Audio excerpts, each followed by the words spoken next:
한여름의 자결하는 태양이 연병장의 아스팔트를 뜨겁게 달구고 있었지만 도열한 수백 명의 생도들이 느끼는 뼛속 깊은 한기는 기온과는 전혀 무관한 것이었다. 그것은 단상 가장 높은 곳에 서서 절대 군주처럼 그들을 내려다보고 있는 최대령의 서늘한 시선 때문이었는데, 그는 공포로 굳어있는 젊은 병사들을 보며 뒤틀린 희열을 만끽하고 있는 것이 분명했다. 숨이 막힐 듯한 긴장감이 훈련장을 가득 채워 호흡조차 힘들게 만들었고, 그 누구도 턱을 타고 흐르는 땀을 닦을 엄두조차 내지 못한 채 오직 거친 숨소리만이 무거운 정적을 위태롭게 메우고 있었다. 최대령은 부하들로부터 나오는 진정한 존경심보다는 짓밟힌 권위에서 오는 쾌감을 즐기는 사람이었고, 자신의 계급장을 무기 삼아 자신보다 약한 자들을 잔인하게 괴롭히는 것을 낙으로 삼았다. 그는 특히 든든한 배경이나 권력의 뒷받침 없이 입교한 평범한 출신의 생도들의 길을 꺾는 것을 즐겼으며, 그들의 꿈이 자신의 압박 아래에서 서서히 부서져 내리는 것을 지켜보는 것에서 변태적인 기쁨을 찾곤 했다.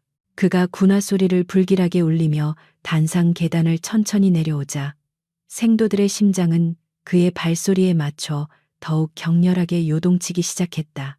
그 수백 명의 생도들 사이에서 강민호는 흔들림 없는 자세를 유지하고 있었지만, 그의 눈빛만은 주변의 동기들과 달리 조용한 분노와 강렬한 의지로 타오르고 있었다. 신체 능력 평가와 전술 평가 모두에서 수석을 차지할 만큼 뛰어난 제목이었음에도 불구하고 그는 오직 최대령에게 비굴하게 고개를 숙이지 않는다는 이유 하나만으로 끈질긴 표적이 되어 있었다. 민호는 최대령의 악의에 찬 시선이 자신의 전신을 꿰뚫고 있다는 것을 느끼면서도 갑옷에 단 하나의 균열도 보이지 않겠다는 각오로 정면을 응시했다.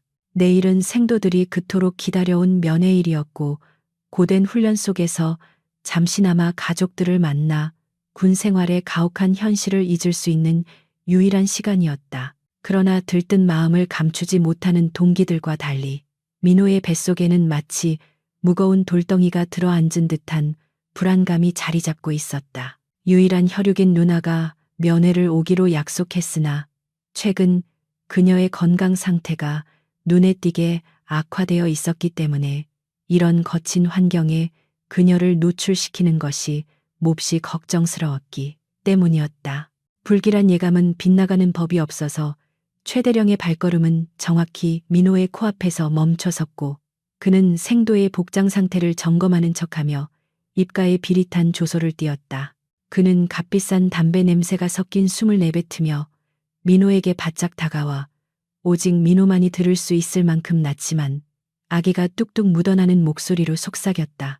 최대령은 민호가 부모 없는 고아라는 사실을 들먹이며 내일 누나 품에 안겨 울 준비는 되었느냐고 비아냥거렸는데, 이는 명백히 민호의 감정을 자극하여 실수를 유발하려는 치졸한 계산이 깔린 도발이었다. 최대령은 민호가 입술을 깨물며 침묵으로 일관하자 짐짓 실망한 척하며 갑자기 장비 창고가 손님들을 맞이하기에는 너무 지저분하다는 핑계를 대기 시작했다. 그는 민호에게 내일 아침 면회 행사가 시작되기 전까지 수년 묵은 먼지로 가득 찬 거대한 창고의 모든 장비를 혼자서 완벽하게 정리하고 청소하라는 불가능한 명령을 내렸다. 이것은 보통 분대 전체가 하루 종일 매달려야 끝낼 수 있는 작업량이었으며, 민호의 수면을 박탈하고 기진맥진하게 만들어 가족 앞에서 초라한 꼴을 보이게 하려는 의도가 명백했다. 어둠이 내리고 사관학교 전체가 깊은 잠에 빠져들었을 때 민호는 숨을 쉴 때마다 흙먼지가 폐를 찌르는 창고 안에서 홀로 무거운 나무 상자들을 옮기고 녹슨 장비들을 닦고 있었다. 전투복은 이미 땀으로 흥건하게 젖어 몸에 달라붙었고, 과도하게 사용한 근육들은 비명을 질러댔지만 그는 단 1초도 쉬지 않고 기계처럼 몸을 움직였다. 자신을 키우기 위해 모든 것을 희생해온 누나를 떠올리는 것만이 그에게 육체적 한계를 뛰어넘을 수 있는 정신력을 부여했고, 그는 결코 패배자의 모습으로 그녀를 맞이하지 않겠다고 다짐했다. 새벽의 희미한 빛이 창고의 작은 창문을 통해 스며들어올 무렵 민호는 기적적으로 모든 정리를 마쳤고 창고는 마치 새 건물처럼 완벽하게 정돈되어 있었다.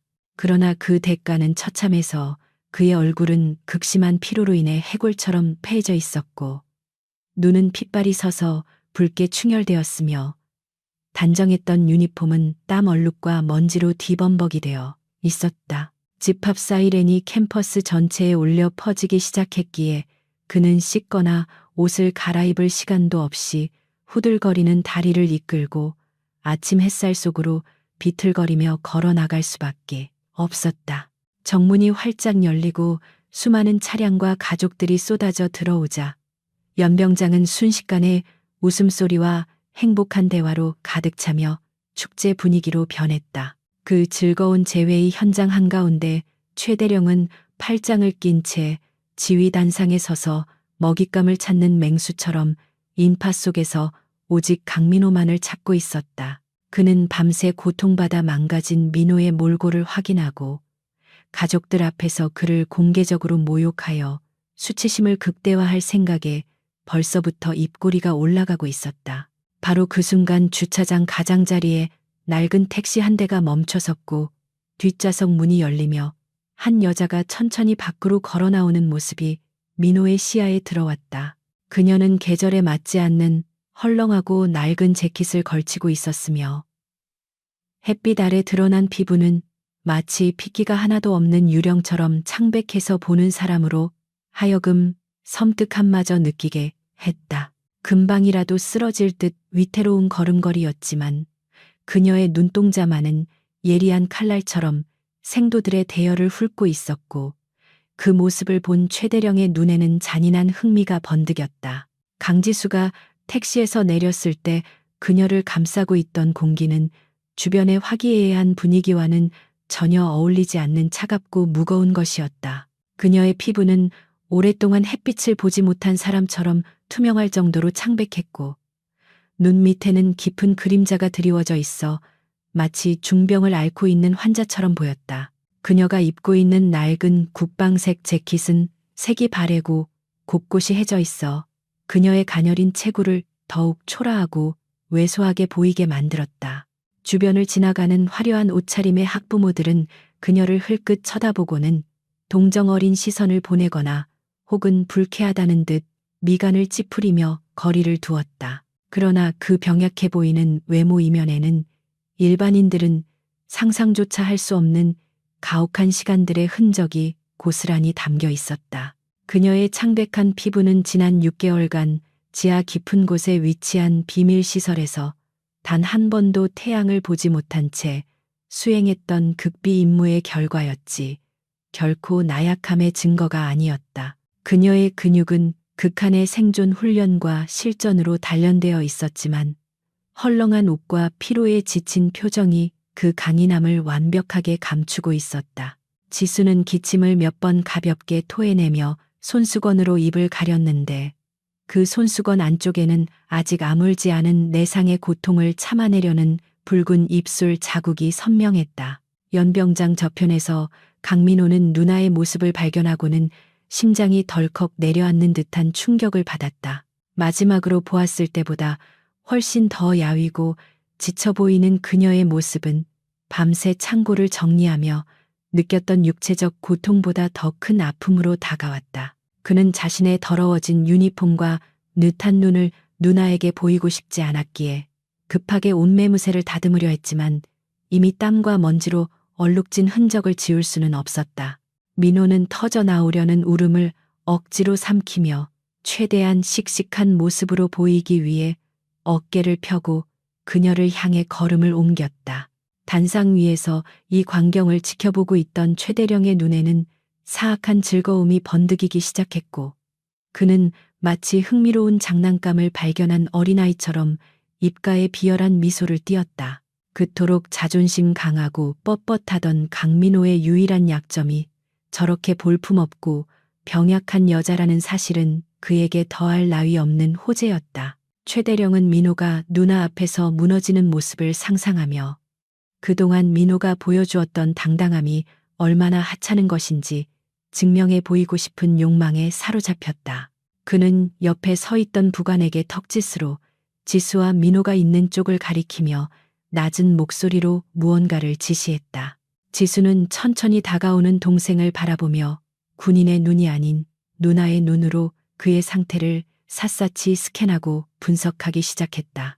그녀의 예리한 관찰력은 민호의 미세하게 떨리는 손끝 충혈된 눈동자, 그리고 굳어있는 어깨 근육을 놓치지 않았고 그가 겪었을 부당한 대우를 단번에 간파했다. 그녀의 가슴 깊은 곳에서 뜨거운 분노가 치밀어 올랐지만 그녀는 오랜 훈련으로 다져진 평정심을 발휘하여 차가운 가면 뒤로 감정을 숨겼다. 지금 당장 폭발하는 것은 동생에게 도움이 되지 않는다는 것을 그녀는 누구보다 잘 알고 있었다. 민호가 지수 앞에 멈춰서서 절도 있는 동작으로 거수경례를 했을 때 그의 목소리는 미세하게 떨리고 있었다. 지수는 따뜻하지만 힘없는 미소를 지으며 동생의 내려온 손을 부드럽게 잡았는데 그녀의 손은 얼음장처럼 차가웠지만 그 안에 담긴 애정만은 누구보다 뜨거웠다. 주변의 생도 가족들은 그 남매의 재회를 호기심 어린 눈으로 지켜보았고 그들의 초라한 행색과 대비되는 진지한 분위기에 묘한 위화감을 느끼며 수군거렸다. 어떤 이들은 지수의 창백한 얼굴을 보며 전염병이라도 있는 것은 아닌지 걱정하며 뒷걸음질 치기도 했다. 그때 군중을 가르는 묵직한 군화 소리와 함께 최대령이 부관들을 대동하고 그들 쪽으로 다가오기 시작했다. 마치 모세의 기적처럼 사람들이 양옆으로 물러나 길을 터주었고 왁자지껄하던 연병장에는 순식간에 긴장된 정적이 감돌았다. 최대령은 거만한 태도로 뒷짐을 진 채 천천히 걸어왔는데 그의 시선은 민호가 아니라 오로지 지수에게 고정되어 있었다. 그는 마치 시장바닥에 굴러다니는 싸구려 물건을 감정하듯 지수의 머리끝부터 발끝까지 훑어내리며 노골적인 경멸을 드러냈다. 최대령이 그들 앞에 멈춰 서자 민호는 본능적으로 누나를 보호하려는 듯 그녀의 앞을 반쯤 가로막으며 경직된 자세를 취했다. 최대령은 그런 민호의 행동이 가소롭다는 듯 콧방귀를 뀌고는 과장된 몸짓으로 고개를 기울이며 지수의 얼굴을 빤히 들여다보았다. 그는 지수의 창백한 피부를 손가락으로 가리키며 마치 더러운 것을 본 듯한 표정으로 주변 사람들에게 들리도록 큰 소리로 빈정거리기 시작했다. 그의 목소리에는 명백한 조롱과 악의가 담겨 있어 듣는 이들의 눈살을 찌푸리게 만들었다. 지수는 최대령의 무례한 시선을 피하지 않고 똑바로 응시했는데 그녀의 눈동자는 깊고 고요한 호수처럼 흔들림이 없었다. 그녀는 상대방의 계급장을 확인하고 그가 이 학교의 실세임을 인지했지만 그에게서 느껴지는 것은 군인으로서의 기백이 아니라 썩어빠진 권력의 악취뿐이었다. 그녀는 자신의 정체를 숨겨야 하는 상황이었기에 군대식 관등 성명을 대는 대신 민간인처럼 가볍게 목례를 하며 예의를 갖추려 했다. 하지만 최대령에게 그녀의 침묵과 차분함은 오히려 건방진 태도로 비춰져 그의 비틀린 심기를 건드렸다. 최대령은 지수의 낡은 재킷 소매를 검지와 엄지로 집어 올리며 혐오스럽다는 표정으로 옷감의 재질을 문질러 보았다. 그는 어디 쓰레기장에서 주워 입은 듯한 옷을 입고 신성한 임관 예정 장교들의 행사에 나타난 것은 군에 대한 모독이라고 소리쳤다. 민호의 주먹이 하얗게 질릴 정도로 꽉 쥐어졌고 턱 근육이 붉어져 나왔지만 그는 상관에 대한 하극상이 가져올 파장을 알기에 치밀어 오르는 분노를 억눌러야 했다. 지수는 민호의 팔을 살짝 잡아 진정시키며 여전히 차분한 목소리로 동생을 보러 온 것일 뿐이라고 짧게 대답했다. 최대령은 지수의 대답이 마음에 들지 않는다는 듯 인상을 찌푸리며 한 걸음 더 다가와 위협적인 분위기를 조성했다. 그는 민호가 어젯밤 내내 창고 청소를 하느라 꼴이 말이 아니라며 누나가 이렇게 병약하고 가난하니 동생이 고생하는 것도 당연한 이치라고 비아냥거렸다. 그는 자신의 말이 주변 사람들에게 웃음거리가 되기를 기대하며 과장되게 웃음을 터뜨렸지만 주위의 반응은 싸늘하기만 했다. 대부분의 사람들은 최대령의 잔인한 언사에 불편함을 느꼈지만 감히 그에게 맞설 용기가 없어 침묵을 지킬 뿐이었다. 지수의 내면에서는 경고 신호가 울리기 시작했지만 그녀는 아직 이 남자가 선을 넘지 않았다고 판단하며 상황을 관망했다. 그녀는 수많은 전장에서 적의 도발에 넘어가는 것이 얼마나 치명적인 결과를 초래하는지 뼈저리게 경험해온 베테랑이었다. 그녀에게 최대령 같은 유형의 인간은 전장의 적보다 더 다루기 쉬우면서도 동시에 더 역겨운 존재였다. 그녀는 단지 민호가 이 상황을 잘 견뎌내고 무사히 임관하기만을 바랐기에 자신의 자존심 따위는 잠시 접어두기로 마음먹었다. 하지만 최대령은 멈출 기색이 없었고 오히려 지수의 반응이 없자 더욱 강도를 높여 그녀를 자극하기로 결심했다. 그는 지수의 창백한 안색이 마치 귀신 같아서 재수가 없다며 병균을 옮길 것 같으니 당장 학교 밖으로 나가라고 소리쳤다. 그리고는 갑자기 손을 뻗어 지수의 어깨를 거칠게 밀치며 그녀가 얼마나 힘없이 쓰러지는지 구경하려는 듯한 행동을 취했다. 지수는 본능적인 반사신경으로 중심을 잡으며 뒤로 살짝 물러났지만 그 과정에서 그녀의 몸이 휘청이는 것처럼 보였다. 민호는 더 이상 참을 수 없다는 듯 앞으로 나서려 했지만 지수의 날카로운 눈빛이 그를 제지했다. 그녀의 눈빛은 움직이지 말라는 무언의 명령을 담고 있었고 민호는 그 서슬퍼런 기세에 눌려 발을 떼지 못했다. 지수는 옷매무새를 다시 고치며 최대령을 향해 고개를 들었는데 그 순간 그녀의 눈빛 스쳐 지나간 서늘한 기운을 최대령은 눈치채지 못했다. 그는 자신이 승기를 잡았다고 착각하며 더욱 기고만장해져서 주변을 둘러보며 자신의 위세를 과시했다. 최대령은 부관들에게 지시하여 연병장 중앙에 마련된 단상 앞으로 두 남매를 끌고 오라고 명령했다. 그는 모든 생도들과 가족들이 보는 앞에서 이 남매에게 특별 정신 교육을 시키겠다는 명분으로 공개적인 망신을 줄 계획이었다. 부관들이 지수와 민호의 팔을 잡으려 하자 지수는 부드럽지만 단호한 동작으로 그들의 손을 뿌리치며 스스로 걸어가겠다는 의사를 밝혔다. 그녀의 태도에서 뿜어져 나오는 기묘한 위엄의 부관들은 잠시 멈칫했지만 곧 최대령의 눈치를 보며 그들을 거칠게 몰아붙였다. 수백 개의 시선이 그들에게 집중되는 가운데 지수와 민호는 연병장 중앙으로 걸어갔다. 추약볕이 내리쬐는 그곳은 마치 처형장과 같은 분위기를 자아내고 있었고 민호는 수치심과 분노로 고개를 들 수 없었다. 하지만 지수는 고개를 꼿꼿이 세우고 걸었으며 그녀의 창백한 얼굴은 햇빛을 받아 더욱 하얗게 빛나고 있었다. 그녀는 이 상황이 어떻게 흘러가든 결코 동생이 다치게 두지 않겠다는 결의를 다지며 마음속으로 차가운 칼날을 갈고 있었다. 단상에 오른 최대령은 마이크를 잡고 연설을 시작했는데 그 내용은 군인의 자세와 가족의 역할에 대한 훈계로 포장된 인신공격이었다. 그는 지수를 가리키며 실패한 인생의 표본이라고 지칭했고 민호에게는 그런 핏줄을 타고난 불행을 운운했다. 스피커를 통해 울려 퍼지는 그의 목소리는 연병장 구석구석까지 전달되어 듣는 이들의 귀를 더럽혔다. 지수는 조용히 숨을 고르며 자신의 심박수를 조절했고 최대령이 파멸의 구덩이로 스스로 걸어 들어가는 모습을 냉정하게 지켜보았다.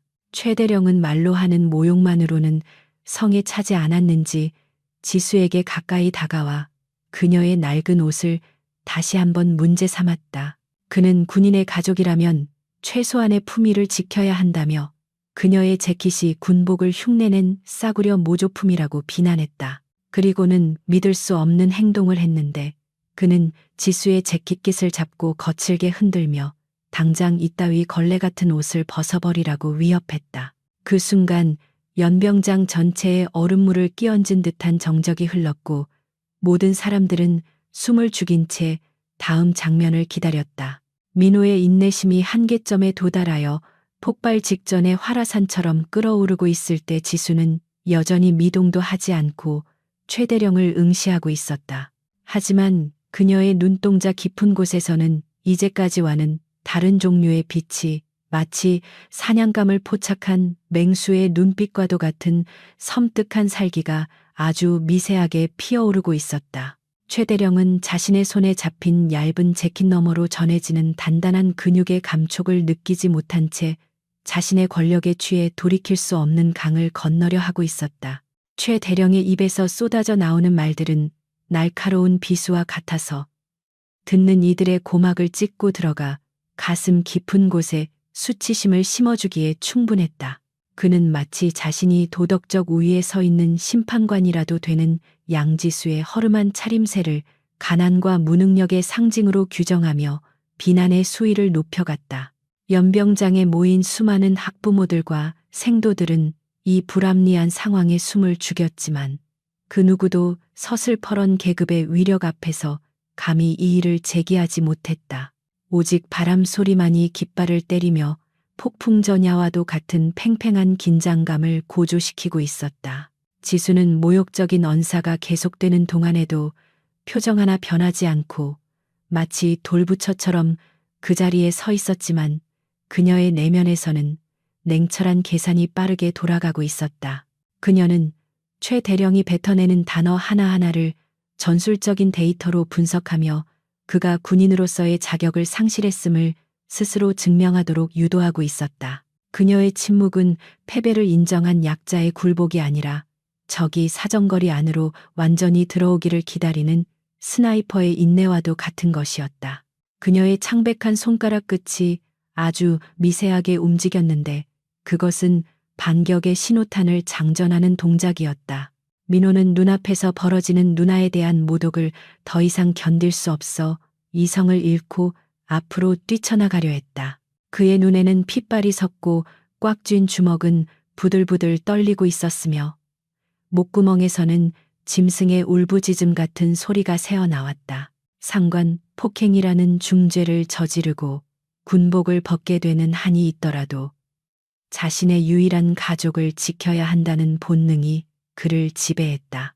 그러나 그가 발을 떼려는 찰나지수가 고개를 살짝 돌려 그를 바라보았고 그 눈빛은 그를 그 자리에 얼어붙게 만들었다. 그 눈빛은 병약한 누나의 것이 아닌 수많은 사선을 넘나든 지휘관의 서늘하고 압도적인 위압감을 담고 있었다. 가만히 있어 강민호 생도. 그녀의 입술은 움직이지 않았지만 민호의 뇌리에는 천둥과도 같은 명령이 꽂혔고 그는 조건 반사적으로 몸을 굳혔다. 그것은 어린 시절부터 자신을 엄하게 키워온 누나에 대한 존경심과 동시에 범접할 수 없는 상위 포식자에 대한 본능적인 두려움이 뒤섞인 반응이었다. 민호는 터질 듯한 분노를 억지로 삼키며 피가 나도록 입술을 깨물고 제자리로 돌아와 부동자세를 취했다. 최대령은 민호가 멈칫하는 모습을 보자 자신의 위세에 눌려 겁을 먹은 것이라고 착각하며 비릿한 웃음을 흘렸다. 그는 지수에게로 다시 시선을 돌리며 이제는 말로 하는 공격을 넘어 물리적인 위협을 가하기 위해 거리를 좁혔다. 그는 지수의 어깨를 검지로 툭툭 치며 툭 치면 부러질 것 같은 몸으로 어떻게 여기까지 걸어왔는지 신기하다는 둥 조롱을 멈추지 않았다. 그의 손가락이 지수의 몸에 닿을 때마다 지수의 눈동자는 점점 더 깊고 어두운 심연으로 변해가고 있었다. 이딴 거적대기는 군인의 가족으로서 품위를 떨어뜨리는 쓰레기일 뿐이야. 최대령은 갑작스럽게 분노를 폭발시키며 지수의 재킷 깃을 양손으로 움켜쥐었다. 그는 자신의 힘을 과시하고 싶어 안달이 난 사람처럼 거칠게 옷감을 잡아당기며 지수를 흔들어댔다. 낡고 해진 재킷의 봉제선은 그의 무지막지한 힘을 견디지 못하고 비명을 지르기 시작했고 지수의 몸은 그의 소나기 힘에 의해 앞으로 쏠렸다. 하지만 그녀의 두 발은 마치 대지에 뿌리를 내린 듯 단단하게 고정되어 조금도 밀려나지 않았다. 찌익 날카로운 파열음이 정적을 가르며 연병장 전체에 울려 퍼졌고 지수의 낡은 국방색 재킷이 어깨선부터 가슴까지 길게 찢겨 나갔다. 단추들이 튕겨져 나가 바닥에 떨어지며 닥타닥하고 구르는 소리가 유난히 크게 들릴 정도로 주변은 얼어붙었다. 최대령은 자신의 손에 들린 찢어진 옷 조각을 흔들어 보이며 승리감에 도취된 표정을 지었으나 그 웃음은 3초를 넘기지 못했다. 찢어진 재킷 사이로 드러난 것은 그가 예상했던 낡은 스웨터나 셔츠가 아니었기 때문이었다. 재킷 안쪽에는 몸에 밀착되는 검은색 전술용 컴뱃 셔츠가 드러났는데 그것은 일반적인 군인들이 입는 보급품과는 차원이 다른 최고급 소재였다. 그리고 그 셔츠의 왼쪽 가슴 심장 바로 위에는 황금색 자수로 정교하게 새겨진 휘장이 햇빛을 받아 눈부시게 번쩍이고 있었다. 그것은 대한민국 군인이라면 누구나 알고 있지만 감히 실물로 볼 수 있을 것이라고는 상상조차 하지 못하는 전설적인 부대의 상징이었다. 바람이 불어와 찢어진 재킷 자락을 펄럭이게 하자 그 휘장의 모습은 더욱 선명하게 만천하에 드러났다. 최대령은 처음에는 자신이 무엇을 보고 있는지 이해하지 못해 눈을 가늘게 뜨고 휘장을 들여다보았다. 그의 뇌는 눈앞의 현실을 거부하며 이것이 단지 시장에서 파는 싸구려 모조품일 것이라고 합리화하려 애썼다. 하지만 군 생활 30년의 본능이 경고음을 울리기 시작했고 등골을 타고 오싹한 전율이 흐르기 시작했다. 저 문양 포효하는 백호와 그 뒤를 감싸고 있는 검은 독수리의 날개, 그리고 그 아래 새겨진 고유 식별 번호는 결코 위조될 수 없는 진짜의 아우라를 뿜어내고 있었다. 주변에 있던 부관 중 한 명이 헛바람을 들이키며 뒷걸음질 쳤고 그의 얼굴은 사색이 되어 파랗게 질려갔다. 생도들 사이에서도 웅성거림이 파도처럼 번져나갔고 저거 설마 하는 속삭임이 여기저기서 터져나왔다. 민호는 찢어진 누나의 옷 사이로 보이는 그 휘장을 바라보며 가슴이 벅차오르는 것을 느꼈다. 그동안 누나가 왜 툭하면 사라졌는지, 왜 항상 상처투성이가 되어 돌아왔는지에 대한 모든 의문이 그 작은 금속 조각 하나로 설명되고 있었다.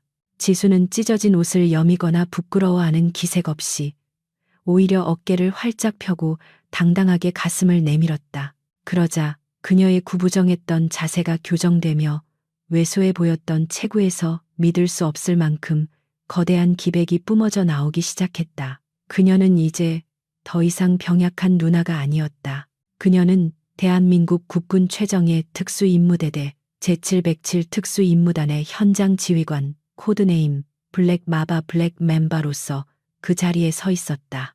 그녀의 차가운 시선이 최대령의 흔들리는 눈동자와 정면으로 마주쳤다. 최대령의 입가에 걸려있던 비열한 미소는 경련을 일으키며 일그러졌고 잡고 있던 옷 조각은 힘없이 손에서 스르르 미끄러져 떨어졌다. 그의 동공은 지진이 난 것처럼 심하게 흔들렸고 호흡은 거칠어지기 시작했다. 자신이 방금 건드린 존재가 단순한 민간인이 아니라 군 내부에서도 신화처럼 전해 내려오는 대통령 직속 명령만을 수행하는 인간 병기라는 사실이 뇌리에 박히는 순간이었다. 그의 머릿속은 하얗게 변했고 다리에 힘이 풀리기 시작했다. 검은색 바탕 위에 금실로 정교하게 수놓아진 백호의 포효는 단순히 천조각에 새겨진 무늬가 아니었다.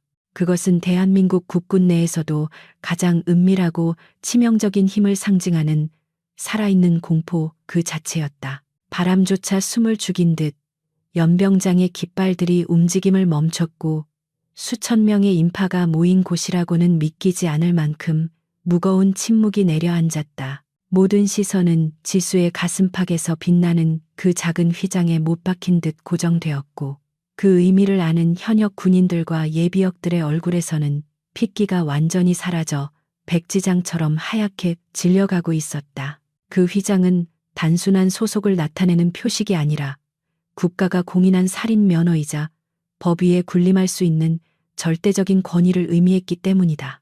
최대령의 뇌리는 마치 거대한 망치로 얻어맞은 듯한 충격에 휩싸여 정상적인 사고 회로가 정지해버렸다. 그의 흐릿해진 시야 속에서 707 특수임무단이라는 글자가 괴물처럼 꿈틀거렸고 전설처럼 떠돌던 소문들이 주마등처럼 스쳐 지나갔다. 국군 내에 존재한다고 알려졌으나 공식 기록에는 없는 그림자 같은 지휘관 단신으로 테러 조직을 괴멸시켰다는 하얀 사신에 대한 괴담이 눈앞에 현실로 구체화되고 있었다. 그녀의 창백한 피부는 병약함의 증거가 아니라 빛이 닿지 않는 어둠 속에서 국가를 위해 피를 뒤집어 쓴 훈장과도 같은 것임을 깨닫는 순간 그의 심장은 쪼그라들었다. 극도의 공포는 인간의 이성을 마비시키고 가장 원초적인 생리 현상마저 통제 불능 상태로 만들어버렸다. 최대령의 다리 사이에서 시작된 미지근하고 축축한 감각이 허벅지를 타고 흘러내리기 시작했고 잘 다려진 정복 바지의 사타구니 부분이 순식간에 검붉은 색으로 물들어가기 시작했다. 그는 자신의 의지와 상관없이 벌어지는 이 수치스러운 상황을 인지했지만 괄약근은 마비된 듯 말을 듣지 않았고 끊임없이 노란 액체를 바닥으로 쏟아냈다. 쪼르륵하고 바닥을 적시는 적나라한 소리가 정적 속에서 증폭되어 들리자 주변에 있던 부관들은 경악을 금치 못하고 고개를 돌렸다. 지수는 자신의 발치에서 벌어지는 추태를 내려다보며 경멸조차 아깝다는 듯 차가운 눈빛으로 그를 일별했다. 그녀는 조금 전까지 자신을 향해 쏟아지던 모욕적인 언사들에 대해 분노를 표출하는 대신 오직 싸늘한 침묵으로 그를 압살하고 있었다. 그녀가 천천히 입을 열자 그 목소리는 크지 않았음에도 불구하고 연병장의 공기를 찢고 모든 이의 귀에 명확하게 꽂혔다. 대한민국 육군 대령의 품위가 고작 오줌을 지리는 것으로 증명되는 것입니까? 그녀의 무미건조한 질문은 욕설보다 더 날카롭게 최대령의 남은 자존심을 난도질했고 그는 수치심에 얼굴이 붉어지다 못해 흑빛으로 죽어갔다. 연병장의 도열에 있던 수백 명의 생도들은 자신들을 공포로 몰아넣었던 절대 권력자가 한순간에 나약한 노인으로 전락하는 과정을 목격하며 엄청난 카타르시스를 느꼈다. 그들에게 신처럼 군림하며 가혹행위를 일삼던 최대령이 왜소한 체구의 여성 앞에서 오줌을 지리며 벌벌 떠는 모습은 그야말로 충격적인 반전이었다. 민호는 찢어진 옷 사이로 보이는 누나의 휘장과 바닥을 적신 최대령의 소변 자국을 번갈아 바라보며 자신이 알고 있던 누나가 빙산의 일각에 불과했음을 뼈저리게 실감했다. 그녀의 등 뒤로 거대한 거인이 서 있는 듯한 착각마저 들게 하는 압도적인 아우라였다. 최대령의 뒤에서 권력을 등에 업고 거들먹거리던 부관들과 교관들은 이제 자신들에게 불똥이 튈까봐 전전긍긍하며 슬금슬금 뒷걸음질 치기 시작했다. 그들은 상관의 추태를 수습해야 한다는 의무감보다는 눈앞에 서 있는 전설적인 존재의 분노를 사지 말아야 한다는 생존 본능에 더 충실했다. 하지만 지수의 예리한 시선이 도망치려는 그들의 움직임을 포착하고 날카롭게 쏘아보자 그들은 마치 메두사의 눈을 본 것처럼 그 자리에 석상처럼 굳어버렸다. 직속 상관이 눈앞에 있는데 경례조차 하지 않는 것이 귀관들의 군인 정신입니까? 그녀의 나직한 질책에 그들은 허둥지둥 기계적으로 거수 경례를 올렸다. 지수는 그들의 엉성한 경례를 무시한 채 찢어진 재킷 안쪽 주머니에서 투박하게 생긴 검은색 위성통신 단말기를 꺼내 들었다. 그것은 일반적인 휴대전화가 아니라 국가 비상사태나 1급 작전 상황에서만 사용되는 보안 통신 장비였다. 그녀가 짧고 명료한 암구호를 대며 코드 블랙, 현 시간부로 해당 구역을 작전 지역으로 선포한다. 타격대 진입하라. 라고 속삭이자 연병장 너머의 하늘에서 헬리콥터의 프로펠러 소리가 희미하게 들려오기 시작했다. 최대령은 젖은 바지를 부여잡고 바닥에 주저앉은 채 자신의 인생이 돌이킬 수 없는 나락으로 떨어지고 있음을 직감하며 절망적인 눈빛으로 하늘을 올려다보았다. 두두두두 희미하던 프로펠러 소리는 순식간에 천둥 소리처럼 증폭되어 연병장 전체를 뒤흔들었고 하늘을 까맣게 뒤덮으며 나타난 UH-60 블랙호크 헬기들은 그 위용만으로도 압도적인 공포를 선사했다. 평화롭던 사관학교의 하늘은 순식간에 전시 작전 구역으로 돌변했고 헬기의 로터에서 뿜어져 나오는 거센 하강풍은 도열에 있던 생도들의 모자를 날려버리고 단상의 붉은 휘장을 찢어밟길 듯이 휘몰아쳤다. 최대령은 축축하게 젖은 바지를 입은 채 바닥에 주저앉아 멍하니 하늘을 올려다보았는데 그의 텅 빈 동공에는 자신의 파멸을 알리는 검은 그림자가 짙게 드리워지고 있었다. 헬기의 양쪽 문이 열리고 굵은 로프가 지상으로 떨어지자 검은색 대테러 복장을 완벽하게 갖춰 입은 707 특수임무단 대원들이 망설임 없이 레페를 타고 하강하기 시작했다.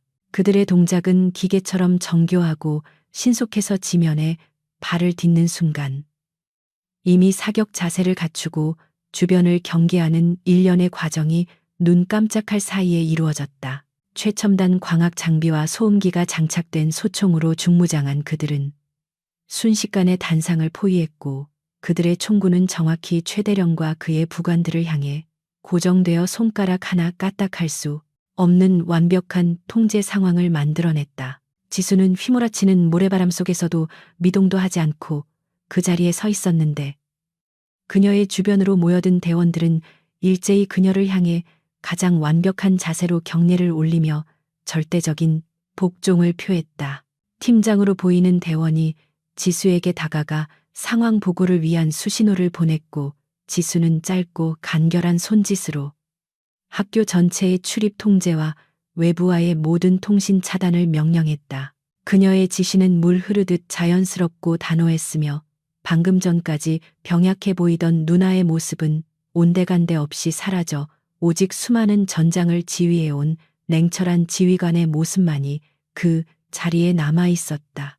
2명의 특수부대원이 바닥에 주저앉아 있는 최대령에게 다가가 거칠게 그의 양팔을 뒤로 꺾어 제압하고 허리춤에 차고 있던 권총을 압수하여 바닥에 멀리 던져버렸다. 최대령은 무기력하게 저항하려 몸을 비틀었지만 실전으로 단련된 대원들의 무자비한 완력 앞에서 그는 종이 인형처럼 구겨져 강제로 무릎을 꿇려질 수밖에 없었다. 자신의 부하들과 수백 명의 제자들이 지켜보는 앞에서 범죄자처럼 취급받으며 무릎을 꿇은 그는 치욕스러움에 고개를 숙였지만 바닥에 흥건한 자신의 오줌 자국을 마주해야 하는 끔찍한 현실에서 도망칠 곳은 어디에도 없었다. 지수는 또각또각 군화 소리를 내며 무릎 꿇은 최대령 앞으로 천천히 걸어가 그가 찢어놓은 자신의 옷자락을 내려다보며 차갑게 입을 열었다. 당신이 찢은 것은 단순한 옷감이 아니라 국가를 위해 목숨을 바친 수많은 전우들의 피와 땀이 서린 명예입니다. 그녀의 목소리는 낮았지만 연병장의 살벌한 정막을 뚫고 생생하게 울려 퍼졌고 듣는 이들의 가슴에 비수처럼 꽂혔다. 그녀는 최대령이 사관학교라는 울타리 안에서 권력을 이용하여 타인을 짓밟을 때 자신과 동료들은 이름도 남기지 못한 채 어둠 속에서 국가를 지켜왔음을 뼈저리게 상기시켰다. 민호는 눈앞에서 벌어지는 비현실적인 광경을 멍하니 바라보며 자신의 누나가 단순히 밥을 챙겨주던 다정한 혈육이 아니라 범접할 수 없는 거인임을 깨달았다. 그동안 그녀가 숨겨왔던 고통과 희생의 무게가 얼마나 무거운 것이었는지 짐작조차 할 수 없었기에 민호의 가슴은 존경심과 미안함으로 먹먹해져 왔다. 주변의 생도들은 공포에 질린 눈으로 상황을 지켜보다가도 민호를 향해 경외감 섞인 시선을 보내기 시작했는데 이는 그가 그 전설적인 지휘관의 동생이라는 사실을 새롭게 인식했기 때문이었다. 소란을 듣고 본관 건물에서 허겁지겁 달려나온 학교장과 고위 간부들은 연병장을 점거한 무장 병력을 보고 소스라치게 놀라며 상황을 파악하려 애썼다. 학교장은 핏대를 세우며 이것은 명백한 월권행위이자 절차무시라고 소리쳤지만 지수의 앞을 막아선 대원의 차가운 총구 앞에서 그의 외침은 겁먹은 강아지의 낑낑거림처럼 꼬리를 감추었다. 지수는 품에서 국방부 장관의 직인이 찍힌 긴급 체포 영장과 특별 감찰 명령서를 꺼내 학교장의 면전에 들이밀었고 그 선명한 붉은 도장을 확인한 간부들의 얼굴은 사색이 되어 그 자리에 얼어붙었다.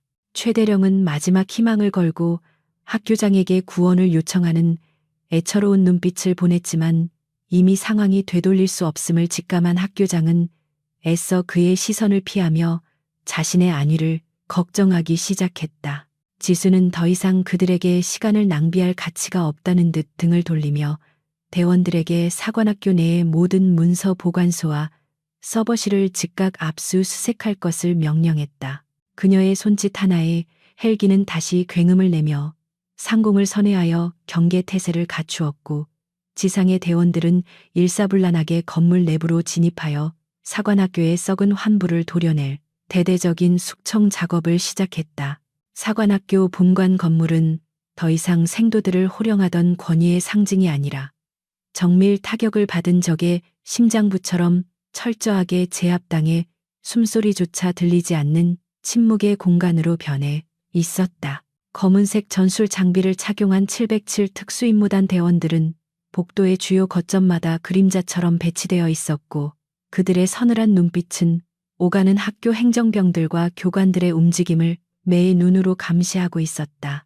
평소라면 거만하게 어깨를 펴고 다녔을 고위 장교들은 벽에 붙어 고개를 숙인 채 눈치를 보기에 급급했고 그들의 떨리는 손끝에서는 이제까지 누려왔던 부당한 권력이 모래성처럼 무너져 내리는 것에 대한 공포가 묻어났다.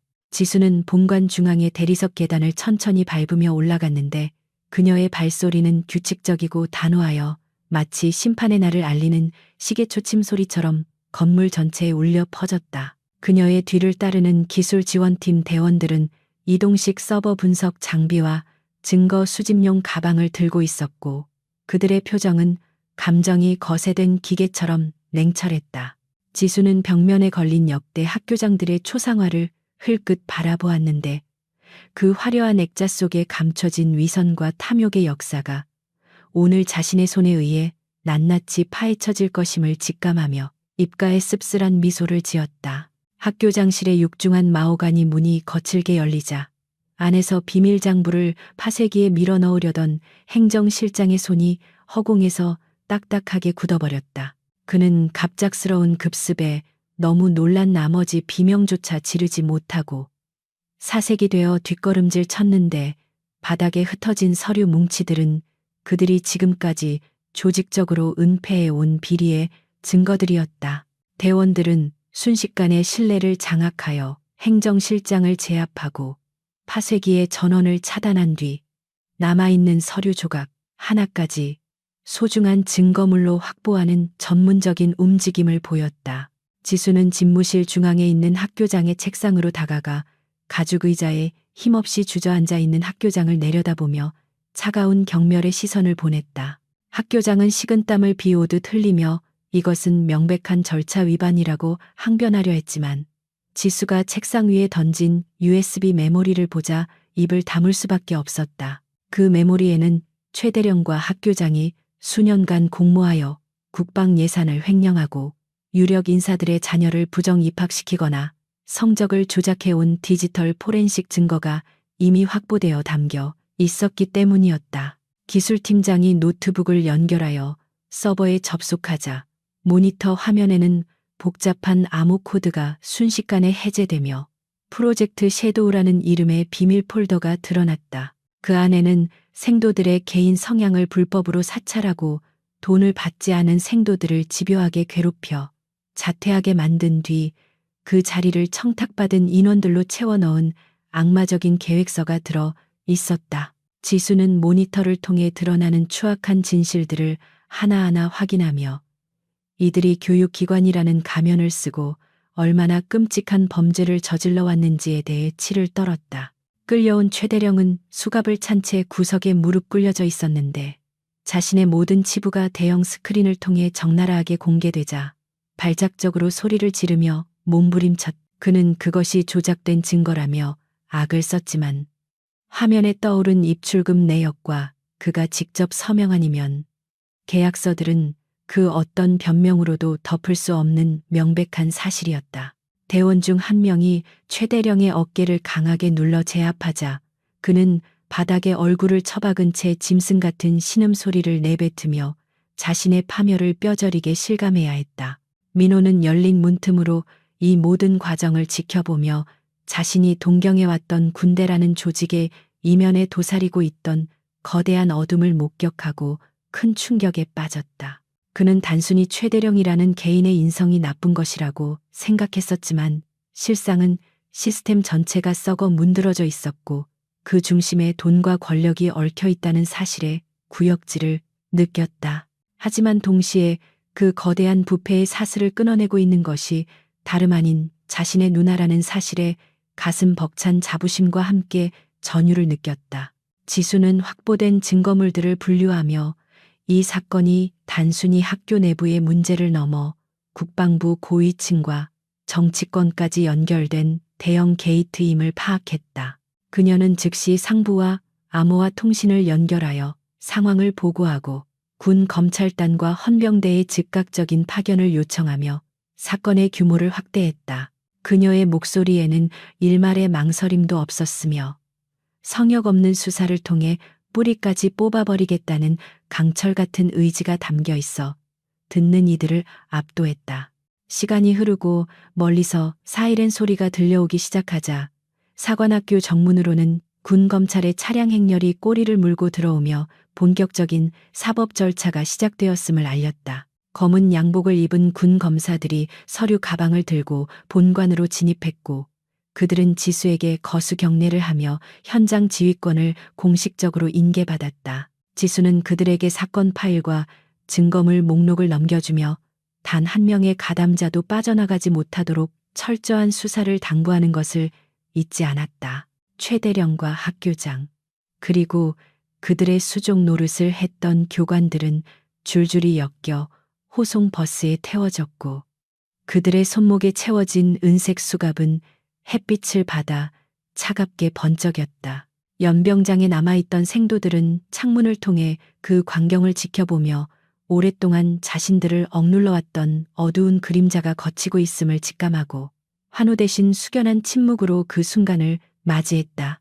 그것은 정의가 실현되는 역사적인 순간이었지만 동시에 그들이 믿었던 스승들의 타락을 목격한 슬픈 날이기도 했기 때문이었다. 모든 상황이 정리되고 본관 로비가 다시 조용해지자 지수는 긴장이 풀린 듯 깊은 한숨을 내쉬며 창가에 기대어 붉게 물드는 노을을 바라보았다. 그녀의 얼굴에는 피로감이 짙게 배어 있었지만 눈빛만은 그 어느 때보다 맑고 투명하게 빛나고 있었다.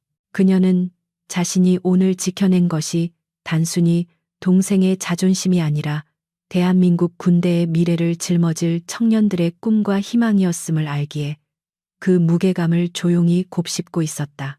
민호가 조심스럽게 다가와 지수의 옆에 섰을 때 두 남매 사이에는 굳이 말로 하지 않아도 통하는 깊은 유대감이 흐르고 있었다. 민호는 누나의 옆모습을 바라보며 그녀가 짊어지고 있는 짐을 이제는 자신도 함께 나누어지고 싶다는 강렬한 열망을 느꼈다.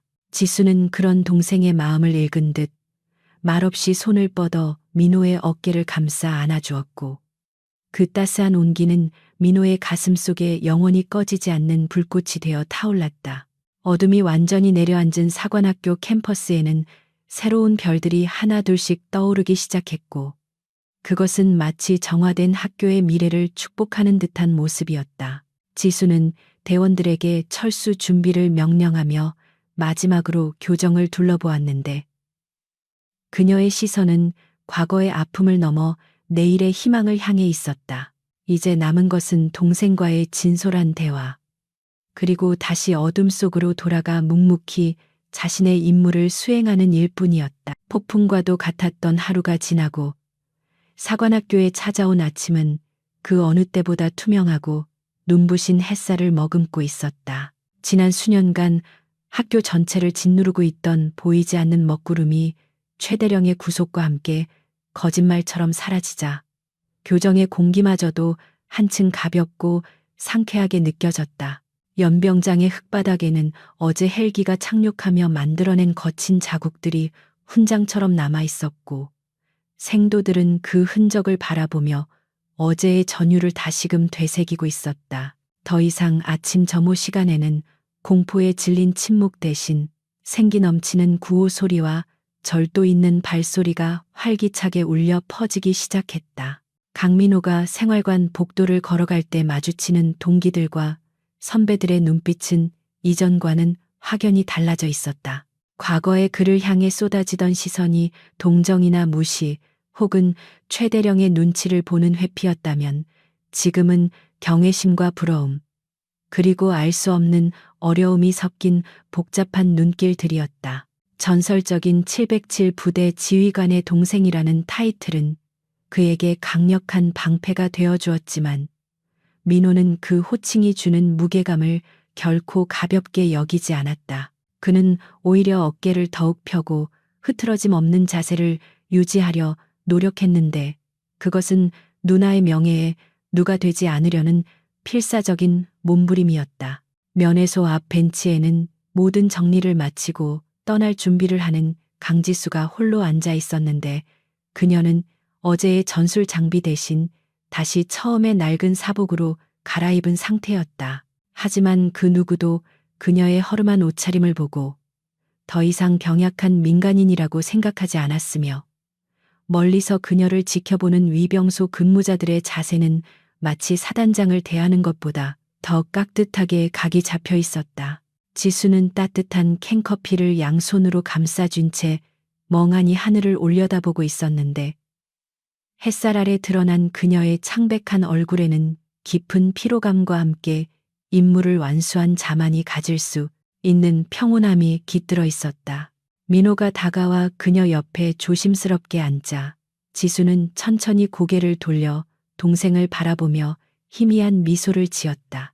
어제 연병장을 호령하던 냉철한 블랙 맘바의 모습은 온데간데 없고 다시금 동생을 걱정하는 다정한 누나의 눈빛으로 돌아와 있었다. 민호는 수만 가지의 질문이 목구멍까지 차올랐지만 막상 그녀의 지친 얼굴을 마주하자 쉽게 입이 떨어지지 않아 잠시 침묵을 지켰다. 바람이 불어와 나뭇잎이 흔들리는 소리만이 두 남매 사이의 정적을 메우고 있었고 그 침묵은 어색함이 아닌 서로에 대한 깊은 이해와 안도감이 섞인 시간이었다. 많이 놀랐지. 지수가 먼저 정적을 깨며 나직한 목소리로 물어왔고 민호는 그저 고개를 끄덕이는 것으로 대답을 대신했다. 그녀는 캔커피를 한 모금 마신 뒤 자신이 왜 그동안 가족에게조차 정체를 숨길 수밖에 없었는지에 대해 담담하게 이야기를 시작했다. 특수임무단의 성격상 신분 노출은 곧 가족의 위험으로 직결될 수 있었기에 그녀는 철저하게 자신을 지우고 그림자처럼 살아야만 했다고 설명했다. 민호는 누나가 겪었을 외로움과 고립감을 상상하며 가슴 한구석이 아려오는 것을 느꼈고 그녀의 창백한 피부가 단순한 병색이 아니라 치열한 희생의 결과물임을 다시 한번 깨달았다. 지수는 최대령의 이야기를 꺼내며 진정한 군인의 힘은 계급장이 아니라 책임감에서 나온다는 사실을 민호에게 강조했다. 그녀는 최대령이 자신의 지위를 이용해 약자를 괴롭히고 사리사욕을 채우는 순간 그는 이미 군인이기를 포기한 것이나 다름없다고 단호하게 말했다. 그녀가 보여준 압도적인 무력은 단순히 적을 제압하기 위한 수단일 뿐이며 그 힘을 올바른 곳에 사용하지 않으면 결국 자신을 파멸시키는 흉기가 된다는 것을 명심하라고 당부했다. 민호는 누나의 말 한마디 한마디를 가슴 깊이 새기며 자신이 앞으로 어떤 장교가 되어야 할지에 대한 명확한 이정표를 세웠다. 저도 누나처럼 되고 싶어요. 707에 지원하겠습니다. 민호가 결의에 찬 눈빛으로 말하자 지수의 표정이 순간적으로 복잡 미묘하게 변하며 잠시 말을 잇지 못했다. 그녀는 그 길이 얼마나 가혹하고 고통스러운지 화려한 명예 뒤에 숨겨진 짙은 어둠과 피냄새를 누구보다 잘 알고 있었기 때문에 쉽게 격려해 줄 수 없었다. 그녀는 잠시 먼 산을 바라보다가 동생의 손을 꽉 잡으며 그것은 결코 자랑하기 위한 길이 아니며 아무도 알아주지 않는 곳에서 묵묵히 헌신해야 하는 고독한 길임을 경고하듯 일러주었다. 하지만 민호의 눈빛은 흔들리지 않았고 지수는 동생이 어느새 자신만큼이나 단단한 내면을 가진 남자로 성장했음을 인정할 수밖에 없었다. 그녀는 가방에서 작은 상자 하나를 꺼내 민호의 손바닥 위에 올려놓았는데 그 안에는 그녀가 초임 장교 시절 사용했던 낡은 나침반이 들어있었다. 길을 잃었을 때 네가 지켜야 할 것이 무엇인지 가르쳐 줄 거야. 그것은 단순한 물건이 아니라 그녀가 지켜온 신념과 의지를 동생에게 계승한다는 무언의 약속이자 축복이었다. 멀리서 검은색 세단 한 대가 미끄러지듯 다가와 벤치 앞에 멈춰섰고 뒷좌석 창문이 내려가며 선글라스를 낀 요원이 지수에게 출발 신호를 보냈다. 이제 다시 떠나야 할 시간이었다. 지수는 자리에서 일어나 옷매무새를 다듬으며 다시금 차가운 현장 지휘관의 모습으로 돌아갈 준비를 마쳤다. 그녀는 민호의 어깨를 2번 툭툭 쳐주며 건강해라. 그리고 부끄럽지 않은 군인이 되어라. 라는 짧은 작별 인사를 남기고는 뒤도 돌아보지 않고 차를 향해 걸어갔다.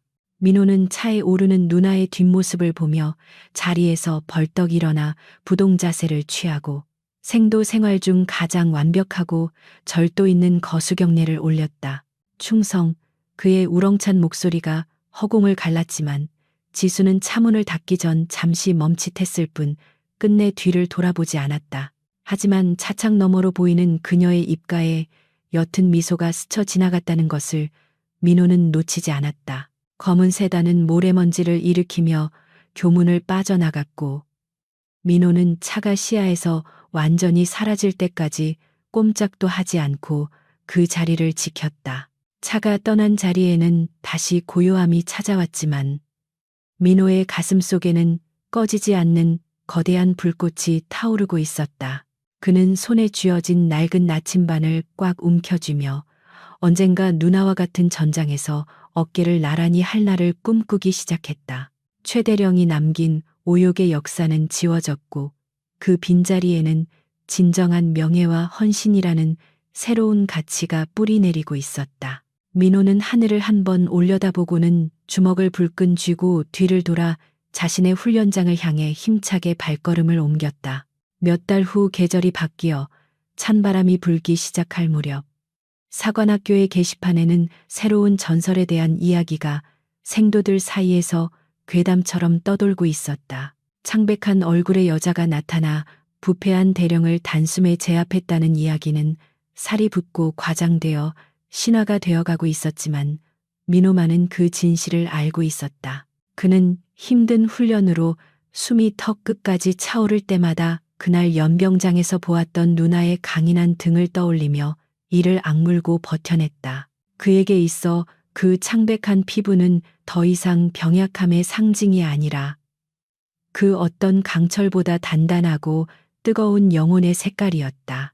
졸업식이 다가오던 어느 날 민호는 우수한 성적으로 707 특수임무단 선발 테스트에 지원할 자격을 얻게 되었다는 통지서를 받았다. 그는 떨리는 손으로 통지서를 받아들고 관물대 깊숙한 곳에 보관해 두었던 낡은 나침반을 꺼내 그 위에 올려놓았다. 나침반의 바늘은 정확하게 북쪽을 가리키고 있었고 그것은 마치 그가 가야 할 길을 명확하게 제시해 주는 듯했다. 민호는 거울 속에 비친 자신의 모습을 바라보며 이제는 누군가의 동생이 아닌 당당한 군인으로서 홀로 서기를 시작할 준비가 되었음을 스스로에게 증명해 보였다. 어둠이 짙게 깔린 연병장에서 홀로 야간 구보를 마친 민호는 땀에 젖은 채 밤하늘에 떠있는 별들을 올려다 보았다. 저 별들 어딘가 아래에서 누나는 지금도 이름 없는 영웅으로서 국가를 위해 싸우고 있을 것이 분명했다. 그는 숨을 고르며 가슴 깊은 곳에서 우러나오는 존경심을 담아 허공을 향해 조용히 속삭였다. 기다려 주십시오. 곧 뒤따라 가겠습니다. 그의 목소리는 밤바람에 실려 흩어졌지만 그 눈빛만은 어둠 속에서도 형형하게 빛나고 있었다. 이야기는 여기서 끝나지만 강민호의 전설은 이제 막 시작되고 있었다. 최대령의 오만한 권력을 무너뜨린 것은 거창한 혁명이나 정치적 싸움이 아니었다. 그것은 자신의 가족을 사랑하고 군인의 본분을 잊지 않았던 한 창백한 여자의 조용한 분노와 압도적인 실력이었다. 그녀가 남기고 간 파장은 사관학교를 넘어 군 전체의 자정의 물결을 일으켰고 진정한 강함이 무엇인지에 대한 묵직한 질문을 던졌다. 세상은 겉모습만으로 사람을 판단하려 하지만 진정한 가치는 껍데기 안에 숨겨진 영혼의 무게에 있다는 것을 증명한 사건이었다. 그날 대령의 바지를 적셨던 수치심은 씻겨 내려갔지만 그 자리에 새겨진 교훈은 영원히 지워지지 않을 것이다. 사관학교의 교정에는 여전히 백호의 기상이 서려 있었고 그 중심에는 언제나 그날의 기억이 전설처럼 살아 숨쉬고 있었다.